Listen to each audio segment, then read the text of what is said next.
As the ushers make their way forward, if you are a visitor with us today, we'd ask that you fill out a guest card. You can do this by following the QR code. You'll notice those are on the back of the seats. Just follow that QR code and fill out some information. At the end of service, if you would stop by the Welcome Center, we'd love the opportunity for one of the pastors to meet you. Could you pray for the offering? Heavenly Father, we are so very thankful for who you are and what you've done for us. We ask you to bless this service to your glory. In Jesus' name we pray. Amen. So for the announcements today, we do have Point Man Breakfast coming up really soon. It'll be here Saturday, July 25th. You can go onto the church app to make sure you are registered. Please do that so we know how much food to prepare for those that are coming. Again, it is Saturday, July 25th at 9 a.m. Also, for any of the men that are interested, we do have the prison ministry coming up. If you would like more information, stop by the missions table. There's a little piece of paper that you can read all about that prison ministry. Again, that is coming up and it'll be here before you know it. And that'll be on August 29th. Speak about things that are coming up quick. School is just right around the corner. And our annual back to school, it is coming up. It's less than a month away. And we are going to have fun with the kids. It's going to look a little different. But most importantly is those families that come in, they'll get to hear and receive the gospel.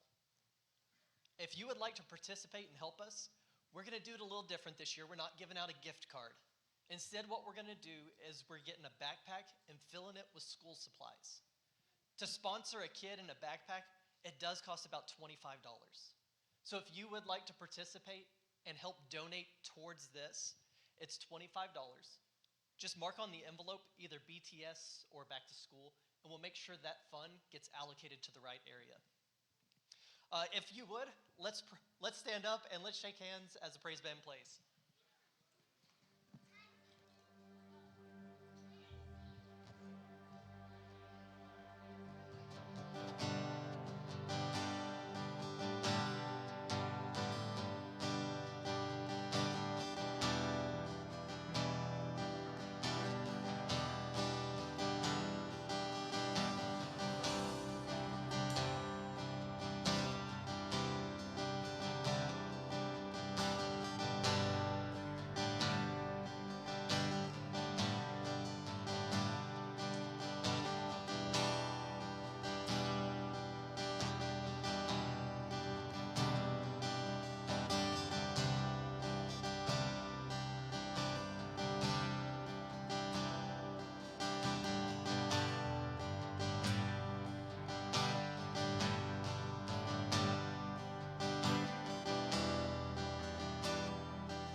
shall fill my heart. Then I shall bow in humble adoration, and there proclaim,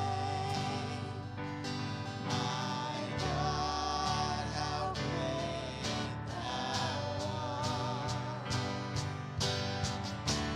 Then sings my soul, my Savior God, to thee. How great thou art. How great thou art. Then sings my soul, my Savior God, to thee.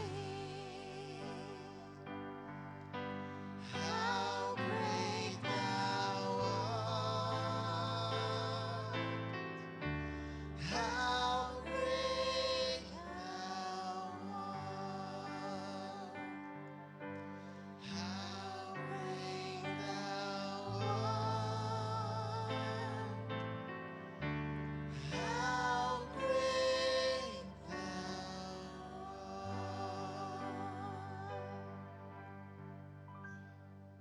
God, you are great. You are so far beyond our comprehension. We could spend every breath, every moment of our lives praising you, and it would never be enough. That's why you've created us for all eternity. Father, you've created everything to praise your name, to give you glory forever and ever, because you are worthy, faithful and good and great. We praise you, and as we continue in our worship, as we continue in this service, we pray that you would continue to reveal your greatness to us, and that we would have our hearts open to hear your word. It's in Jesus' name we pray. Amen. Amen. Thank you. Please be seated. Boys and girls, you're welcome to join Pastor Jared in the back, and he'll take you over to Kids Church this morning. While the kids are heading over to Kids Church, I want to encourage you today. Today is the first day of our summer growth class. That starts right after the service, so grab a cup of coffee. Join us back in here at 11:15. We are going over questions and answers and questions that have been submitted by you, and we're looking forward to starting that today. So we want to encourage you to stick around. The kids will have Sunday school. The youth will also be meeting this morning as well. It's my privilege now this morning to introduce our guest missionary and his family, the John Mark Catalin, and we have prayer cards out. I asked him to leave us a bunch of them, right? So have some prayer cards for you to take one home. Pray for this wonderful family. We were talking with each other before the service. How long have we been supporting you? And between 2018 and 19, somewhere in there. So they were on deputation. They came here. Our church started to support them. They are now home on their first furlough, so they're raising additional funds. It's very expensive in the Philippines. But we're so glad to have the Catalan family with us. And so we're going to watch this video, and then he'll come and share with us the Word of God. The Philippines is located in Far East Asia. It is a deeply religious nation. It is often called the only Christian nation in Asia. However, much of its Christianity is rooted in tradition, rather than in personal relationship with Jesus Christ. About 85% of the population identifies as Roman Catholic. Filipinos are devout and religious people. They are willing to make sacrifices in their great search for blessings and forgiveness. Sadly, many have not truly heard the message of the gospel through faith in Christ alone. God has called us to go to the Philippines and reach the people with the gospel of Jesus Christ. We are the Catalan family, missionaries serving in the Philippines We have been in the Philippines for the past 4 years, and God has blessed us with the opportunity to serve and share the gospel with the Filipino people.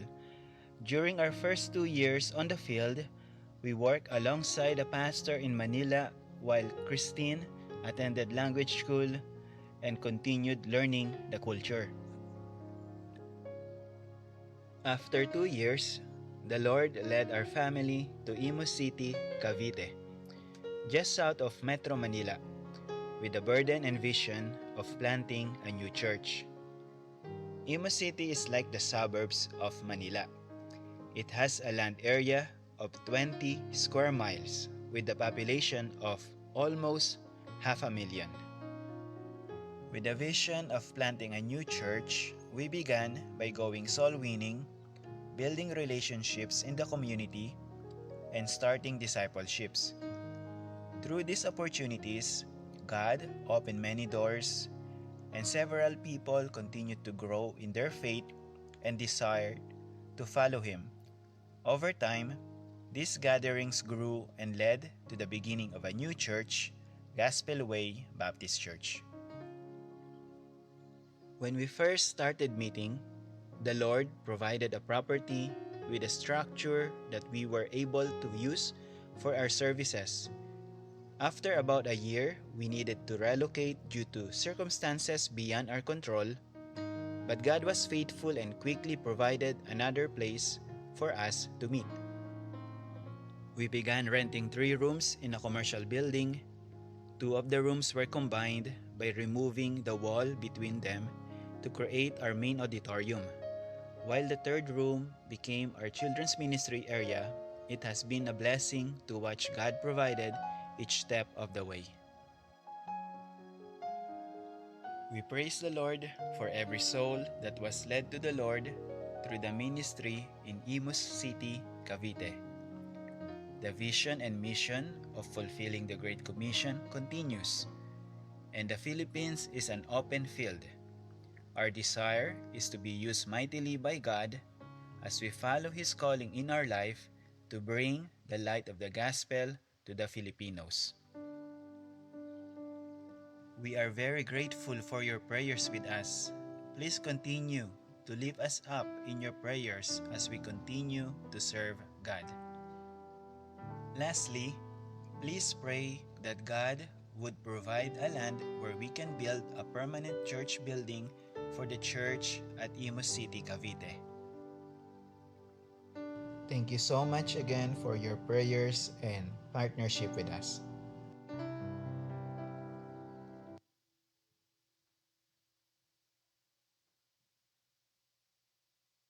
Good morning.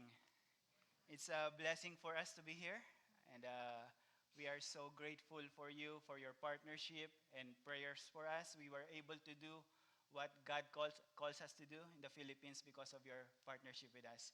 Once again, my name is John Mark Catalan. We are the Catalan family. My wife there, Christine.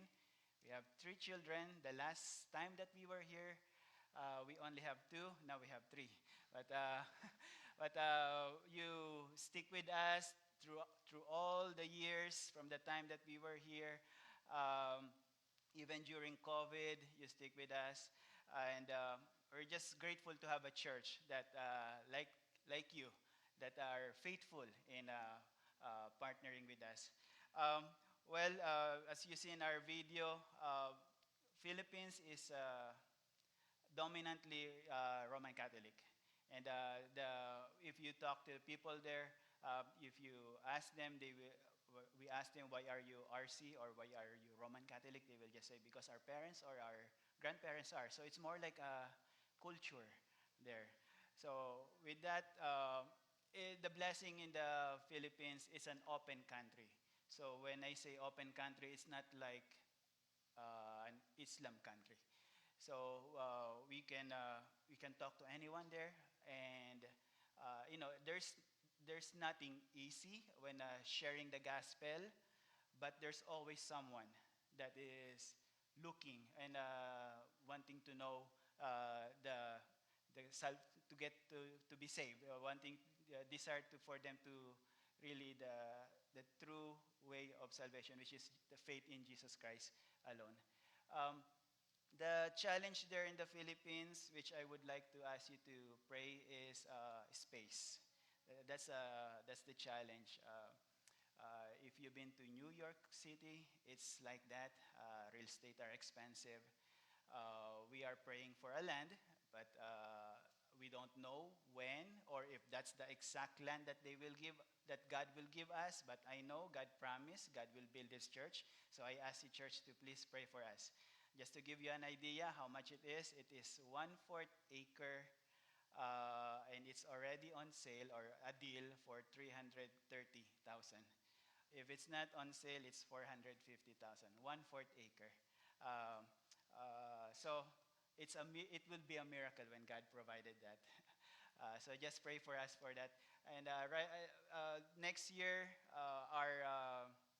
the place that we are renting will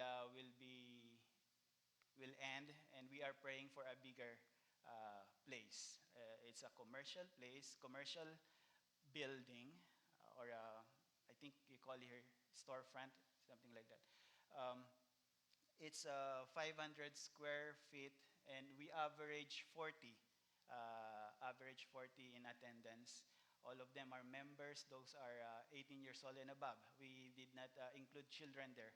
Children, most of them, we do our Bible clubs and children's ministry on Saturdays. They can reach up to 70. But we still have the children's ministry on Sunday morning. Our anniversary this past January, our attendance was 110 in attendance. And imagine, 500 square feet, 110 people. Imagine that. So if this is our pulpit, the first row would be here, just right here, and it's really wall to wall, all the way to the back, and we fit 100 people there. So pray for us that God would give us a bigger place that we can rent. The blessing is the church has finally become self-supporting. They were able to cover the rent of the church, and also they were able to support 6 missionaries for the past 2 years. So I know, I have idea of the capability of our members. It's a third world country. They don't make that much. The average income there is $300 to $400 a month. So, but I can say that the people are growing their faith, and they really want to follow God and principles in the Bible. So just pray for us. It's exciting how God was working there, how God was able to use us, and it's also because of your partnership with us. We are able to focus and do God's calling in our life because of your partnership with us. Thank you. Thank you. It's also a privilege to share the Word of God to you this morning. Thank you, Pastor, for allowing me to share the message this morning. And if you're able, may I ask you to please stand up as a way of honoring the Word of God, and open your Bibles in Hebrews chapter 11, verse 5 to 6. It's a familiar passage to us. Hebrews 11, verse 5 to 6. And I won't keep you long. This morning, I heard a pastor make a joke about a member told him that your message reminds me of the mercies of God. And he said, why? Because it endureth forever. So I won't keep you long this morning. Just follow me with your eyes. Hebrews chapter 11, verse 5 to 6. By faith, Enoch was translated that he should not see death, and was not found, because God had translated him. For before his translation, he had this testimony that he pleased God. But without faith, it is impossible to please him. For he that cometh to God must believe that he is, and that he is a rewarder of them that diligently seek Him. Let's pray. Dear Heavenly Father, thank you for this time that we can study your word. I pray, Lord, that may you speak to us. May you use me, Lord, mightily, that I can share your word with power, liberty, and clarity, Lord. And just continue, Lord, to move in the midst of us. We promise that we will give all the glory to you, Lord. This I pray in Jesus' name. Amen. You may all be seated. So our message this morning is about Enoch's faith. Enoch's faith. And if I will give another title to this, it's the faith that God is looking. But we will focus on Enoch. Enoch is a picture of the rapture of the church. Before the flood came, God took Enoch. So before tribulation will come, God will take His church. So Enoch is the picture of the rapture. And in the Bible, there's not that much passages or records about Enoch aside from three. Aside from the genealogies, there are three passages in the Bible that we will see about Enoch, which we will learn, or we will have a idea of what is Enoch's faith. And that is in Genesis, and in our passage, Hebrews, and in the book of Jude. We will look up that later. But Hebrews chapter 11 is, if you're familiar with this chapter, it is a chapter of men and women who live by faith. It is the chapter of Hall of Fame of faith of Bible characters. And here you will see Abraham, you will see Noah, you will see a lot of Bible characters. But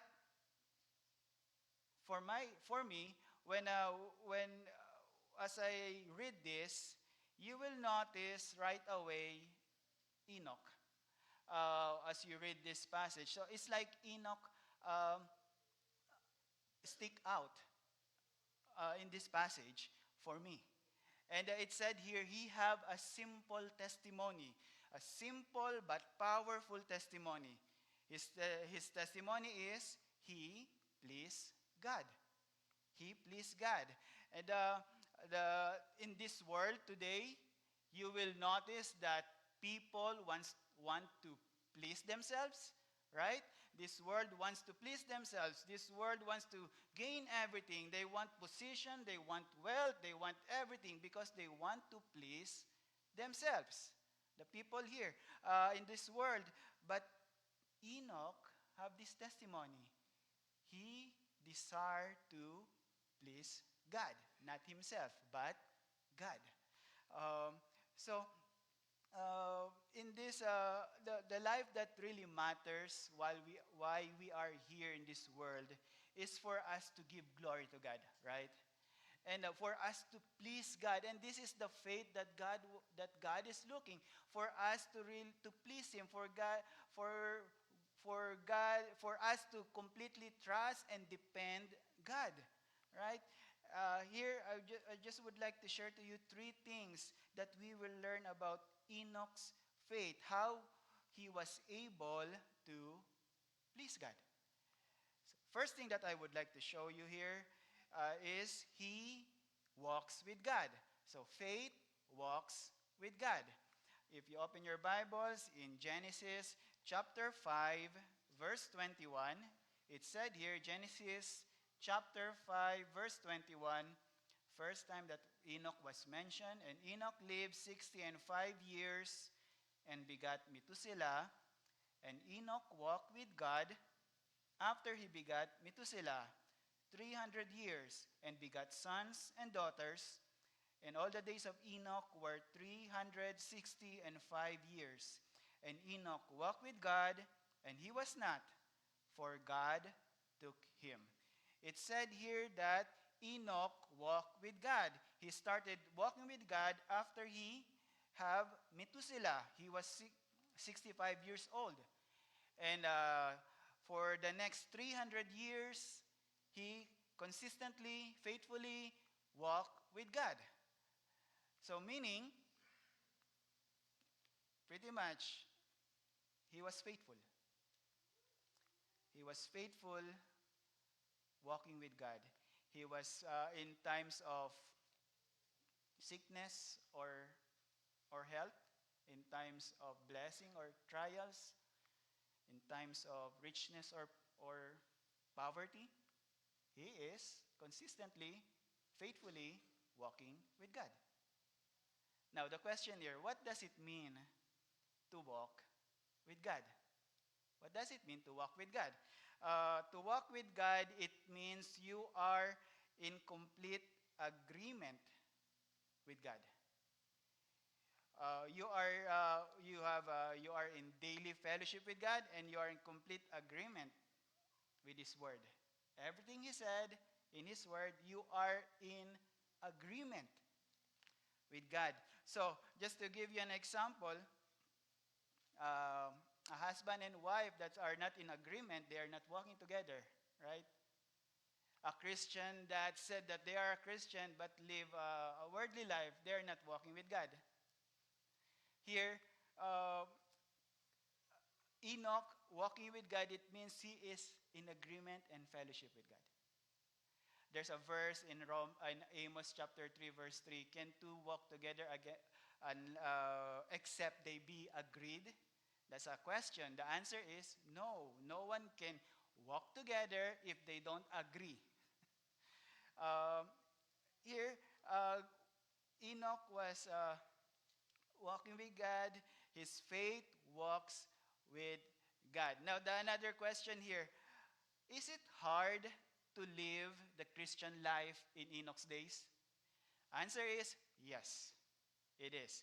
It will give us an idea in Jude verses 14 and 15. There's only one chapter in the book of Jude. Jude 14, verse 15.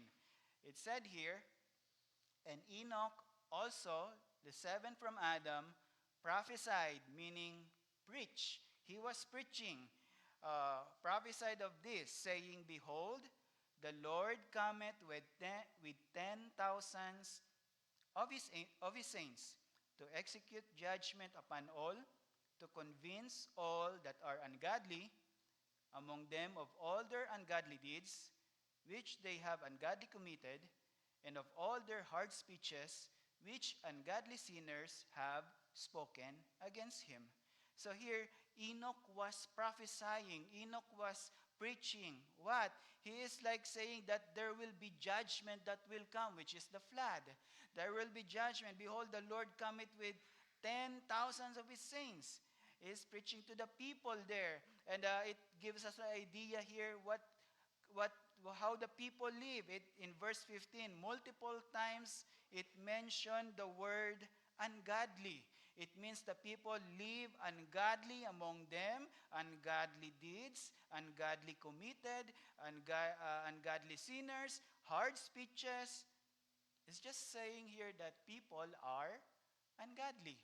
So it means it's hard to live the Christian life in Enoch's days. The same today, right? It's hard to live the Christian life today. And there will be always the world, the flesh, and the devil that would like to want us to disobey God, wants us to follow our own understanding, to follow ourselves, our heart, to please ourselves. But the only way that we can live the Christian life is only through the help of the Holy Spirit. That's the only way, by the help of God, by the help of the Holy Spirit. Here, Enoch walked with God despite of the ungodliness in his time. He walked with God for 300 years, consistently, faithfully, and he stayed. No matter what happened, we can say he is determined to walk with God.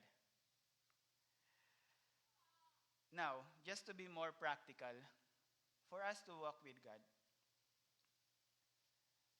it said we need to be in agreement with God, right? In practicality, as Christians, we need to be separated from the world. It said here in Colossians 2:6, as ye have therefore received Christ Jesus the Lord, so walk ye in him.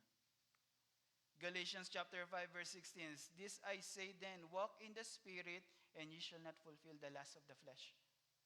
We need to be separated from the world. A Christian that said, I'm a Christian and not obeying God is not walking with God. Enoch's faith, he walks with God. So, we need to walk with God. Romans chapter 12, verse 1 and 2, it said there, I beseech you therefore, brethren, by the mercies of God, that ye present your bodies a living sacrifice, not dead, but a living sacrifice, holy, acceptable unto God, which is your reasonable service. We should be every day of our life, we offer ourselves to God. We give ourselves to God, meaning as a living sacrifice, we have a choice to give ourselves to God. In the Old Testament, the animals that they offer, the sheep, the animals that they offer there, they have no choice. They're dead. They have no choice. But as Paul said, that present your bodies a living sacrifice. Every day of our life, we determine that we will walk with God. We choose to walk with God. Here, faith walks with God. Second thing that we will see here is faith pleases God. Faith pleases God. In verse 6, it said, but without faith, it is impossible to please Him. For he that cometh to God must believe that He is, and that He is a rewarder of them that diligently seek Him. In verse 5, it said here, for before his translation, he had this testimony that he pleased God. That's a simple testimony. We can all remember that. He pleased God. Question is, how do you please God? Answer here, only by faith. Without faith, it is impossible to please God. I heard a pastor that he combined the verse of Romans chapter 14 verse 23 and the Hebrews chapter 11 verse 6. Romans 14 verse 23, it said there a very, very short sentence, but very profound. For whatsoever is not of faith is sin. So meaning, if we don't do it by faith, we sin. And then it said in Hebrews 11 verse 6, without faith it is impossible to please Him or to please God. So, if you draw a conclusion here, it's either we are pleasing God by faith or we are sinning. So meaning, whatever we do outside of faith is a sin. I remember when I was young, I have stage fright. Like to the point that my knees shake. But I realize I'm trusting myself. If we don't do it by faith, you're sinning. Sometimes we trust the Lord in big things. You can all agree for that. I trust the Lord that God will provide the land that we need, the Philippines. But do you trust Him in little things? Sometimes we easily just don't think about it. I remember last week, we're going to church, driving, and me and my wife promised to our girls, you might think this is silly. We promised to our girls, we'll get you ice cream. But for some reason, did not notice we are running out of time. So we think it's not because we cannot afford it, but it's because we are running out of time. We will be late if we stop. But at the same time, we promise our girls we will give them ice cream. But I just say, Lord, just to give us guidance. So I just said to the girls, let's just wait after the service. So we have a service last week. And the service got done, church service got done past 8. We were thinking, oh no, probably ice cream shops are closed. But by 9 o'clock, the people are still there fellowshipping. And then, so it's like they're pretty much more time. But the pastor said, he just said suddenly, would you like to go for ice cream? And then say, see, girls? Sometimes we don't trust God in little things. We can easily trust God in big things. So, if you do things outside of faith, you're sinning. If you do things, if you trust yourself, if you trust your own talent, if you trust your own knowledge, your own experience, and not God, you don't depend on God, you're sinning. Or at the same time, the opposite side, if you are overcome by fear, if you are overcome by stress, by worry, it means you are operating outside of faith and you're sinning. So, whatsoever is not of faith is sin. It's either we are pleasing God by faith, we are fully depending on God by faith, or we are sinning. That's what God wants us to completely depend on Him. Everything. There's a verse in Genesis, the fall of man, Genesis chapter 3. I'll just read this.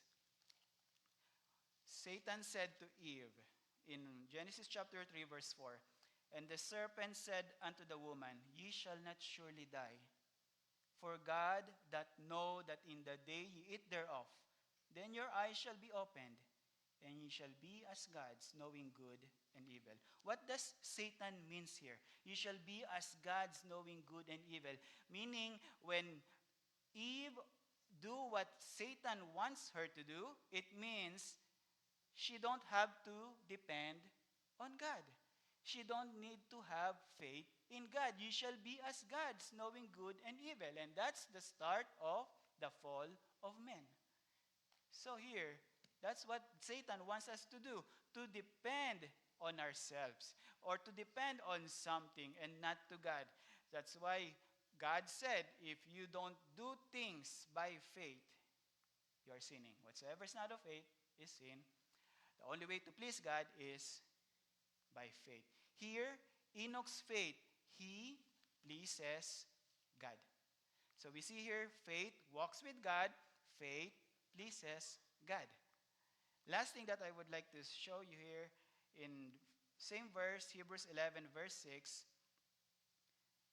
and that he is a rewarder of them that diligently seek him. He is a rewarder of them that diligently seek him. Third thing here is faith. Our faith to God will be rewarded. Our faith to God will be rewarded. It is always worth it to live by faith. It is always worth it to walk by faith. We don't need to know everything. We don't need to, there's nothing wrong on planning, but we don't need to know all the details, but we just have to depend on God. Everything. If you notice in the Bible, majority of God's promises are conditional. There's a condition. God's love to us is unconditional. He will love us. But majority of His promises are conditional. Example, Isaiah 40 verse 31, but they that wait upon the Lord shall renew their strength. God's promise is God will renew our strength, but the condition is we need to wait. Jeremiah 33 verse 3, call unto me and I will answer thee and show thee great and mighty things. God promised to us that He will answer us, He will show us great and mighty things. But what's the condition? The condition is we need to call unto God. Acts 16 verse 31, believe on the Lord Jesus Christ and thou shalt be saved. God promised that He will save anyone The condition is you need to believe. You need to put your faith on Jesus Christ alone. God's promises, majority of the promises are conditional. Why? Because God wants us to live by faith. Only by faith that we will be able to please God. Only by faith that we will be able to walk the Christian life. Only by faith. The just shall live by faith. We got saved by faith. We walk by faith. We live the Christian life by faith. We serve God by faith. Everything in Christian life is by faith. And if you don't do it if you don't do it by faith, you are sinning. God's reward here for Enoch is God took him. That's I think Enoch did not thought of that reward. I think that's the best reward. He did not experience death. There's only two in the Bible that did not experience death: Enoch and Elijah. But God's promise that He will reward our faith. Our reward can come right away. Our reward can come within a year. Or sometimes our reward will come when we are in heaven. But God promised He will reward us. I have many stories about how God rewarded our faith. Just give you just one story. A month before we arrive here in the U.S., so we arrive here June the 2nd, we are praying for a vehicle to use. All missionaries will agree with me when we go on a furlough. Well, the main need is a vehicle. We're praying, we're making plans, but so far we don't know. But a week before we arrive, a pastor called us and asked, how are you? What's your plan for your vehicle? And I said, I think we will just rent. And if you have idea how much renting for a vehicle for 6 months, you might as well buy a vehicle. But we just need it for 6 months. So the pastor said, okay, here's what we will do. We will buy a vehicle for you and use it like yours, like you own it, and just return it back to us after 6 months. And insurance is included. Wow, we're speechless. God promised us that God will reward our faith. Our vehicle there, it's the best vehicle that we drove, a minivan, an Odyssey. It's the best vehicle we drove in our life. But God's reward, He will reward our faith. So Enoch here, we'll see, his faith, he walks with God. He pleases God. God promised that God will reward our faith. He have a simple testimony. He pleased God. Would it be nice or wonderful to have a testimony like that to please God?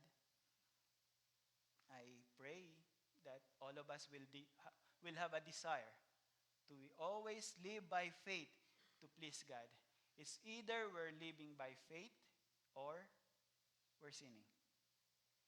Most of the people, except from the introduction, most of the people in our video, we were able to lead them, we were able to disciple them, and baptize them. That's only God. It's not because I know the language, I know the culture. No, it's only in God. People said it's an open country. It's easy. No, nothing is easy in the ministry. But it's only by God's power, by God's grace, by God's strength.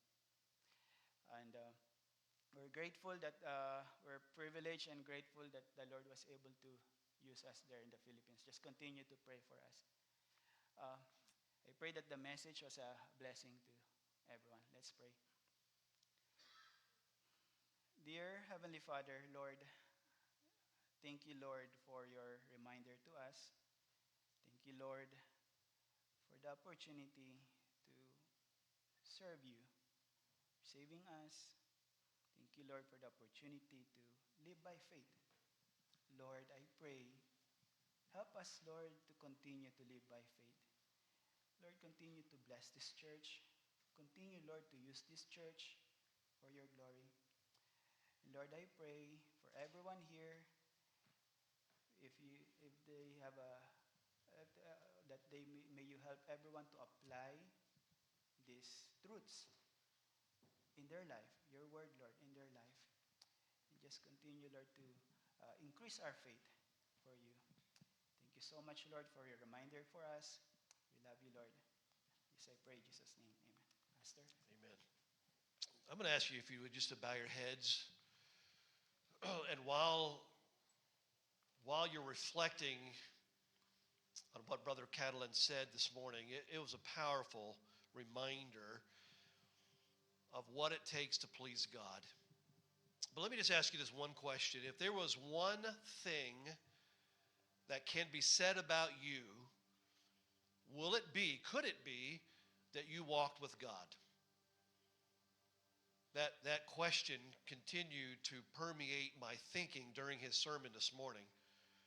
What about you? Could that be said about you?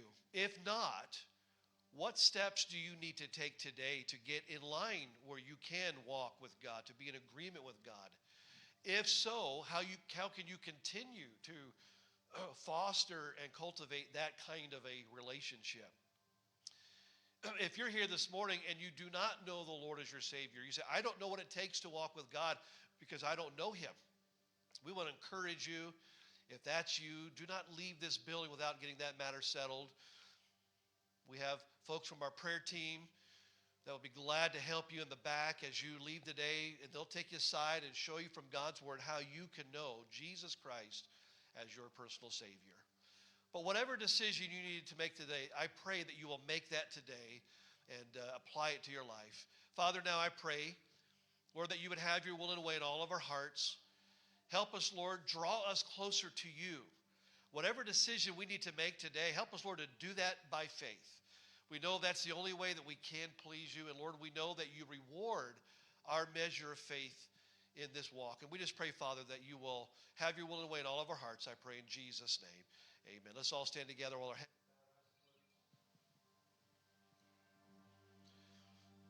As the music begins to play, just take this opportunity to settle things up with God.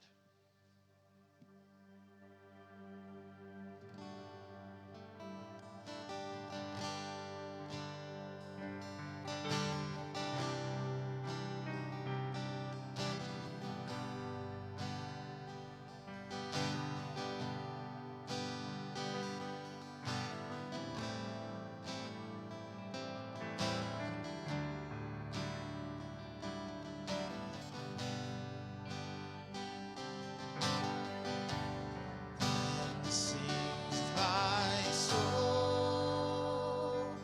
my Savior God, to thee. How great thou art! How great thou art! Then sings my soul, my Savior God, to thee. How great thou art! How great thou art! Father, as we leave this place, help us to go out. Help us to walk by faith and trust in you. And you alone, to not trust in anything else, but to trust in you. We thank you for the message, for your love, for everything. It's in Jesus' name we pray. Amen. Remember, if you are new, we would love to talk with you and give you a gift at the Welcome Center. And also, remember, we are starting our growth classes here soon. So stick around for that, 11:15.